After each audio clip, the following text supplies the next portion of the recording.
Viking was a four-masted steel bark built in Copenhagen by Burmeister at Wine, launched in 1906. Loading about 4,000 tons, she was built as a training ship for the Danish merchant marine. We see her on her maiden voyage out of Copenhagen, of course flying the Danish flag. Here too is a page from her beautifully kept logbook under command of Captain N.H. Clausen. The logbook is now preserved in the Åland Maritime Museum. Her original function as a training ship helped to make her a comfortable ship. The accommodations were roomy thanks to her long protected shelter deck. She had brace and halyard winches. Viking was never a fast sailor, her best speed being from 14 to 16 knots. Gustav Eriksson of Mariehamn, Åland Islands, the Finnish owner of the last big sailing fleet in the world, bought her in June 1929 for 6,500 pounds, and he spent another 3,000 pounds to fit her out. I sailed in her myself as an AB during 1931 to 32 from Mariehamn via Copenhagen in 120 days to Port Victoria in ballast, and back to England in 118 days. The voyage you will now see on the film was made in 1937, when Viking was carrying wheat from Australia to England.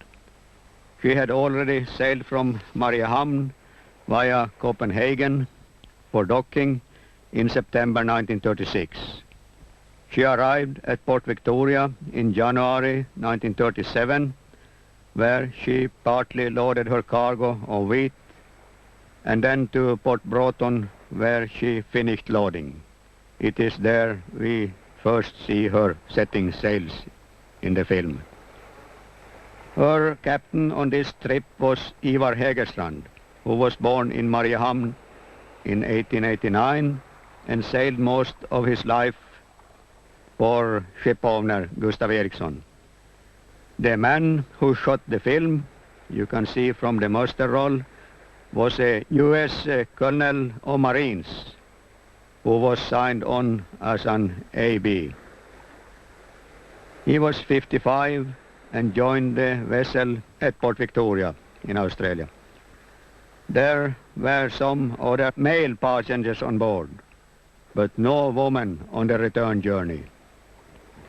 To start with, we see the Viking anchored on the roadstead of Port Broughton in the Spencer Gulf of South Australia, fully loaded with a cargo of 4,000 tons of grain for England with destination Falmouth or Queenstown for order. We see them bending under sails, ready to start the long voyage, and then we see the last of Australia for this time and this trip.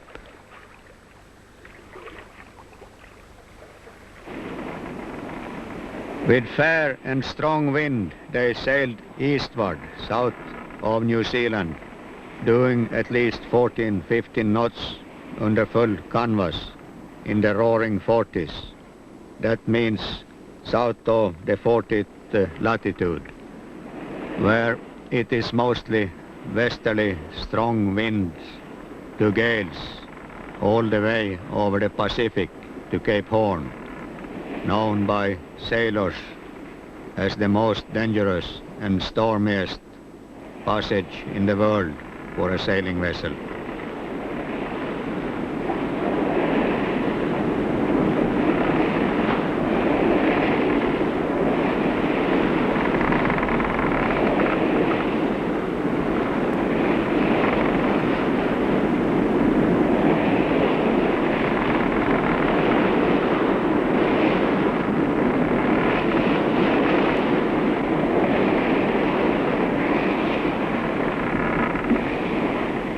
We saw 2 men at the wheel because it's stormy weather, and now we see a sailor putting the mainsail sheet around the capstan, ready for heaving.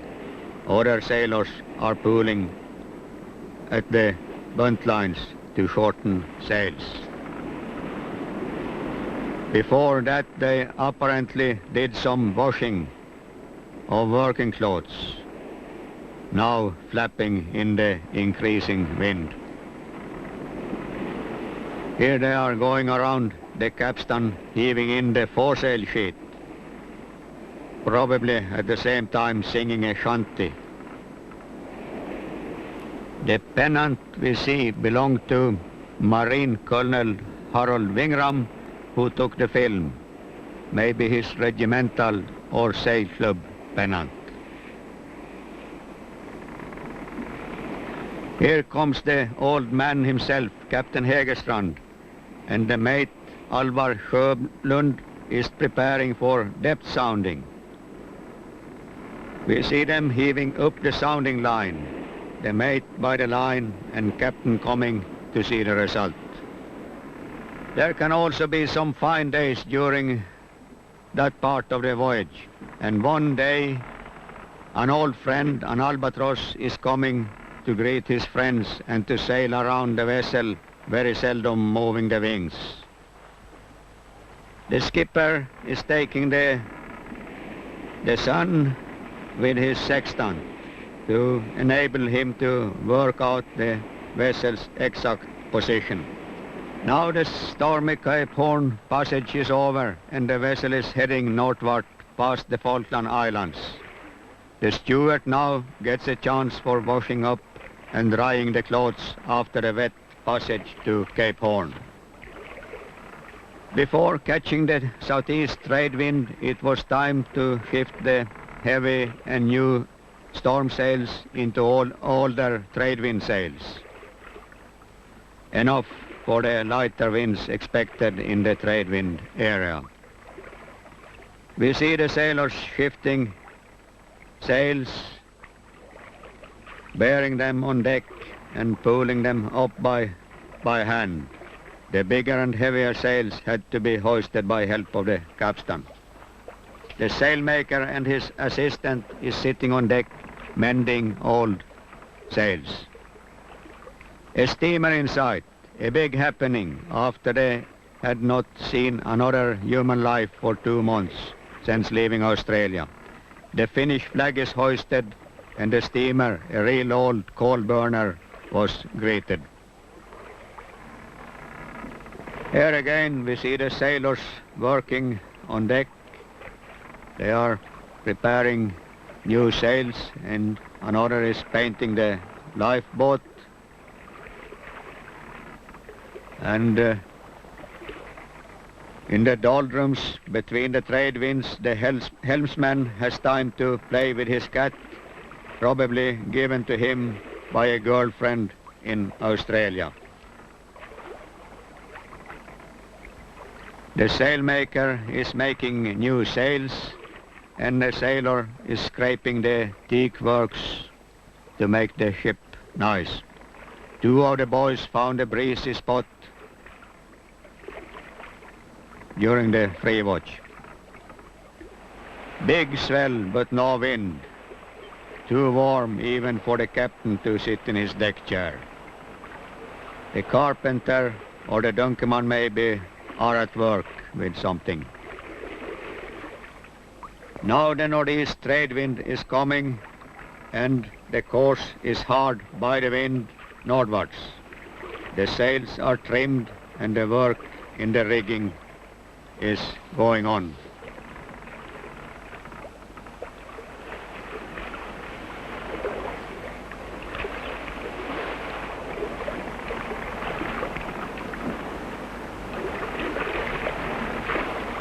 Full and by in the northeastern trade wind.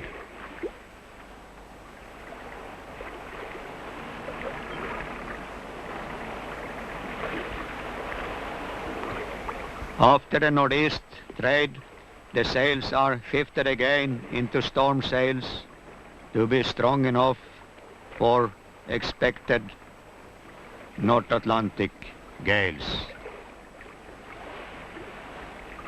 The free watch spending their time on the forehatch, playing cards or doing some gymnastics.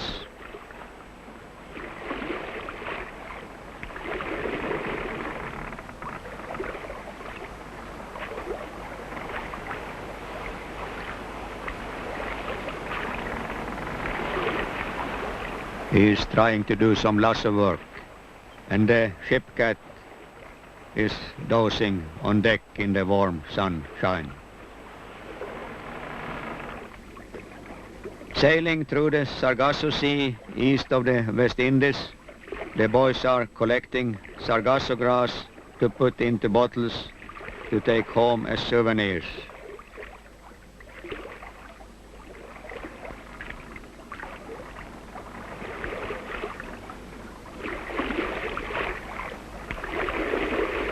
The last of the trade wind sails are shifted into storm sails on the foremast.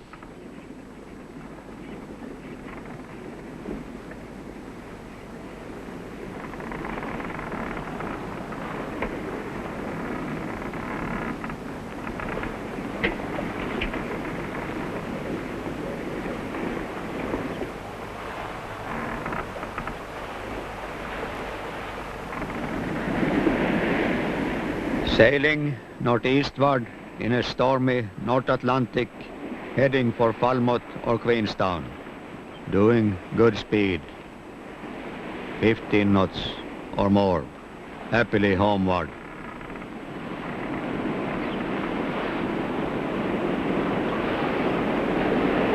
In a rough sea.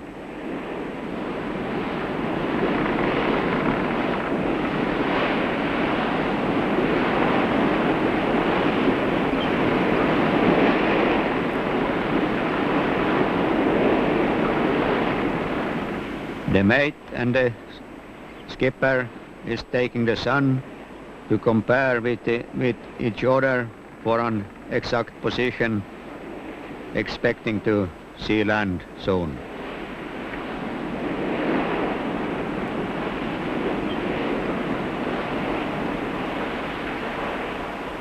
Now they are taking in and furling sails before anchoring at Falmouth after a trip of 103 days from Port Roton.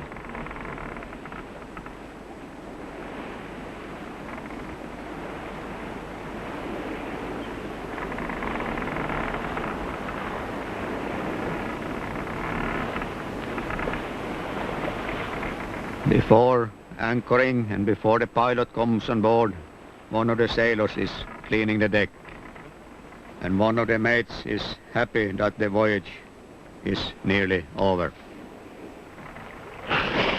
Let go the anchor, and it is splashing down into the sea on Falmouth Road, and the anchor ball is going up. The pilot boat is coming, and the pilot is boarding, handing a letter to the captain which orders him to sail to Sharpness for discharging of the cargo.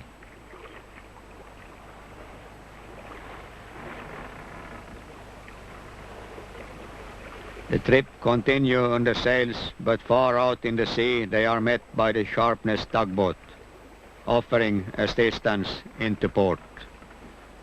The crew give the line to the tugboat, who is then towing the Viking safely into port.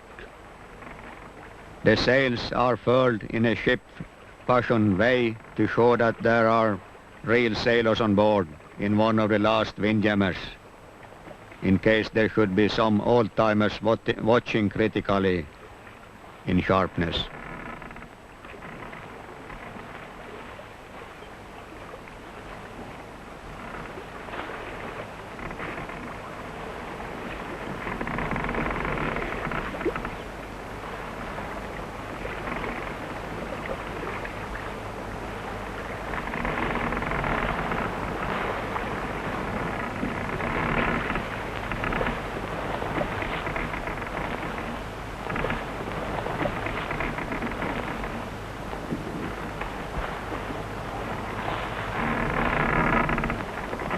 The chief mate stands on the forecastle head, satisfied that the long voyage is over and that everything has gone well. When the vessel is stowed into port, there are many onlookers at the quayside interested to see one of the world's last four-masted barks docking as late as the year 1937. Her journey had taken 103 days from Port Broughton to Falmouth. Quite a long trip compared to some of the other grain sailors that year. Her last visit to Port Victoria was after the war in 1948 under command of Captain Carl Broman. She was sold to Gothenburg in 1951, where she is still moored as a stationary school ship. Ship owner Captain Gustav Eriksson died in 1947 at the age of nearly 75. By that time he had been the sole owner of more than 60 sailing vessels. His son Edgar Eriksson succeeded him and now has a modern fleet of about 25 motor vessels trading around the world.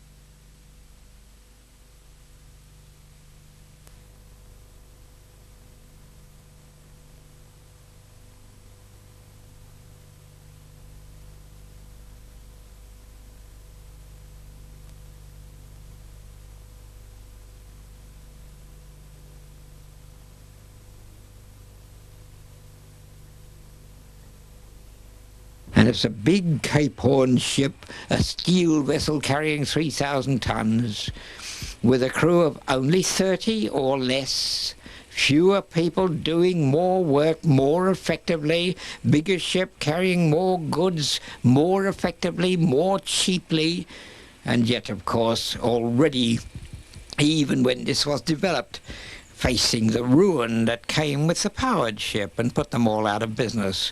But fortunately, when I was a kid and was born down there in Melbourne in Australia in the first decade of this 20th century, and these ships were still doing a hell of a lot of the world's work. Yeah, I used to come to Australia with, well, I remember when I was a kid there was a line of clippers called the Lock Line, and they used to bring general cargo from Glasgow and London out to Melbourne, and there'd sometimes be 3 or 4 of them in the dock, and then load wool home for the auctions. Now, they loaded wool because they could take it cheaper and take longer to stow it properly than the steamship could afford to do. And when they had a belly full of wool, they just went outside there, got towed outside the heads, set sail and ran for Cape Horn. They'd be past the Horn a month out from Melbourne, past the line 2 months out, and coming up to the wool auctions in about 3 months. Steadily. Well, what's wrong with taking 3 months? It was a peaceful 3 months, and they used only God's wind, and the sea bashed them too, as you can see here, the sea bashed them. But they were built strong, and they could take the bashing. Some were lost, of course. Some were lost. That's the way life is. Something's always going to be lost. But these vessels used only the understood winds of the ocean. The wind doesn't just blow as it listeth, but it blows according to pattern and known meteorological rules. And the sailing ship master knows these rules and knows where he'll find good winds to take him from Australia to the Horn. It's only 6,000 miles. Get outside Melbourne Heads there and let her go. Look at the cutwater there on that big 3,000-ton four-masted bark, clipping along 16 knots, and it doesn't cost a thing. She's using nothing, she's polluting nothing, and the wind is still there out as she's passed for the next man to use too. And I must say I've always thought all the days of my life that it was a silly thing to give all this up. It was brought to perfection and then thrown away. And I notice now that there is so much talk of pollution and God only knows what, and the overuse of so many things. People talk about bringing back the use of the wind to drive ships at sea. Well, where do they get the know-how when they have destroyed it? There is no ship like this. There hasn't been a ship like this for at least the last 10 or 15 years, and a powered ship will not take the place of these vessels without engines at all. They needed no engines. We made our passages. I was in these ships as long as I could be and stayed in them. The life was rough, of course. Tough, rough, challenging. The man's life in a man's world. And there were casualties of ships and men. So there are on the roads, and far more than enough to no purpose. This life where these ships used to move all the bulk cargoes, the wool and the wheat and the coal and the nitrates from Chile, coal from Newcastle across to South American ports, up to the Philippines, wheat from San Francisco, bulk lumber from Puget Sound, quietly at no expenditure other than the bit of canvas lost in the occasional hard squall, the nasty jump of quiet wind to full gale, as sometimes one does get down near Cape Horn. Well, Cape Horn could be a little further north with great advantage to all concerned, but it isn't. And all right, so there it is. It's there. You have to get round. It really wasn't so much the going from the Pacific into the Atlantic that mattered, but the coming the other way against the westerly winds. And then there was plenty of this stuff, making sail fast. Luckily it's by day. It's generally by night, and blowing and raining and the wind howling and all the rigging. But it's a challenging life and not dangerous. Anybody who thought that was dangerous wasn't there and wasn't wanted. Because there were casualties. Casualties of ships, whole ships, gone missing, overwhelmed in the sea, smashed up on the rocks there down near those unlit coasts as they were then of Tierra del Fuego. All right. Man doesn't live forever. If he lives a challenging and adventurous life while he may, that's not such a bad idea. There was an immense fulfillment in being even just at the wheel of a ship like this. Look at the sea running there, 60 feet high. See how she took time to drop down in that enormous trough. And the sail, some of the gears carried away, and it's blowing out of the fellow's hands. And that rips your fingernails out by the roots, you know. But you don't notice it at the time. And afterwards, well, the worst, the pain's gone. The crews were mainly young, oddly enough, very young, very old.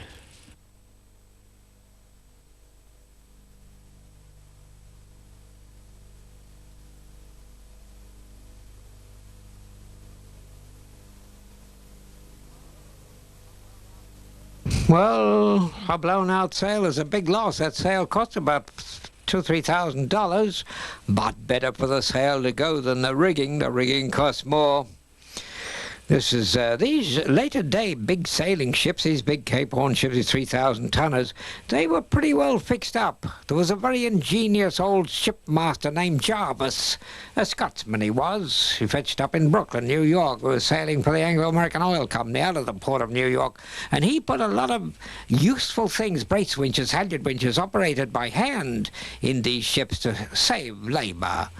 And so this big 3,000-ton ship, she's sailed by just 24 boys and a crew of about 29 all told. Whenever you see those lads hauling on a bit of line, that means something, and they're doing it because they have to do it. But there's a sail blown out, the whole of the forecourse blown out, and a squall in the night, but she's running on splendidly before that big sea, and that is a big sea, running 30 feet high. And more, but she's running. before the wind and the sea, and you can take a lot that way. When you have to shoulder up to it, that's a bit worse, but you see the yards are practically square right across the fore and aft line of the ship. A square rig, and that's why it was called square rig. That's how you handle a sail. Everything's worked out pretty good. Lifeline is all over the place for the fellas to jump for when the big seas are breaking on board. The one boy was killed. A slip, you're dead. Mostly left in the water behind the ship, but sometimes the body is there. An accident in the rigging. That was a young lad, and it was his first voyage round Cape Horn. And there was an accident in the rigging in the yard. The fore upper gallant yard fell on him. He was working on the fore lower gallant yard. And he was buried in the sea. And the funny thing about that, his mother knew about that he had died, and there was no way she could find out because the ship had no radio. These ships have no radio, no sending radio. Hove to, stopped. The log line hauled in. It's blowing too hard. I'm hove to. That means that there's so much wind blowing, about 60 knots, 70 knots, and it is not safe to let the ship still go ahead because she could broach to, fall across the trough of the sea, in the trough of the sea, and she could be overwhelmed. The seas smashing on board, smashing the hatches in, breaking into the hold. And the ship can't take that. There's a big sea running there, much higher than the ship. But the ship picks her way beautifully, even as if she knew what she was doing. Through the perfection of grace and sea kindliness necessarily developed and built into those noble hulls. These were beautiful ships. And they had no power and no need of power because power was itself destructive. Look at that sea. She's rolling, of course. Running before it, you roll. The wind in the side of the sails keeps the ship more or less at a constant angle of heel, but there she's running before these very great seas that rise up, always threatening to break on board from behind her, but they almost never do, and it's just as well. If you take one of them, that is to say that you are pooped in the sea, well, maybe that's the last thing you do. That sea had come over and taken away one of the boats as if it was a piece of a matchbox. This is that beautiful little full-rigged ship that's in Mystic, Connecticut now, the Joseph Conrad, a little ship that I bought one day in Denmark. I was in Copenhagen in Denmark looking for a ship. We'd had the big foremasted bark Palmer for about 3 years. She'd done very well in the Australian grain trade, and I'd written a book or two, and by God's grace, this had done well. He's a little boy, apprentice. He looks little, but he's 14, grown-up boy. Grow up fast in that life. This is a classic old seaman ship, reefing, close reefing at the mizzen topsail in the ship Joseph Conrad. You'll see her alongside the dock up there in Mystic today, and she's lying there quiet and peaceful, and I mostly see a bunch of fine-looking young women around the place, girls learning to sail in dinghies and living aboard this beautiful old ship. But she's nearly 100 years old now. Maybe she's been enough at sea. Certainly enough around Cape Horn. Unfortunately, it was winter. I was coming from Tahiti to New York direct. Took me, if I remember rightly, about 93 days. She's making about 11 knots, which is pretty good speed, because she was a small ship. You'll see that for yourself if you go to Mystic. The old-fashioned vessel. That's my flag, the Australian flag. I am Australian. I flew the Australian flag. That day, it was in memory of an Australian shipmate who was killed there in another ship on a previous Cape Horn passage. Now it blows so much I have to stop. I don't want the ship smashed up, because that ship was vulnerable. If the sea smashed the deck houses, then the water would come below. In our grain ships, the hatches are battened down and the sea cannot get below, and thank God for that. So I put out some oil, I watch for an easing in the wind, and the wind is fair, and I want to use it. It does ease, and now I've got her under sail again, underway, running, picking her way, even as if she might have had her own eyes. So graceful were these ships developed. They had to be developed into grace and beauty to survive in this kind of thing, using only the forces provided by the Lord for the progress of ships at sea. And this sufficed for the first 3,000–4,000 years, and it has only been given up in my lifetime. So I have taken a real interest in it. There's a nasty squall driving over there. Sleet, snow, see it passing in front of that close reef, full-out topsail. Fore topsail. She's under very short canvas, the foresail all fast, fore topmast staysail set, she's rolling, rolling. Well, you do roll when you're running before the sea, but in time, past Cape Horn, turn to the left and keep on going another 6,000, 8,000, 9,000 miles. Up into the horse latitudes, where you get fluctuating winds and a little more difficulty. And now it's pleasant to work aloft.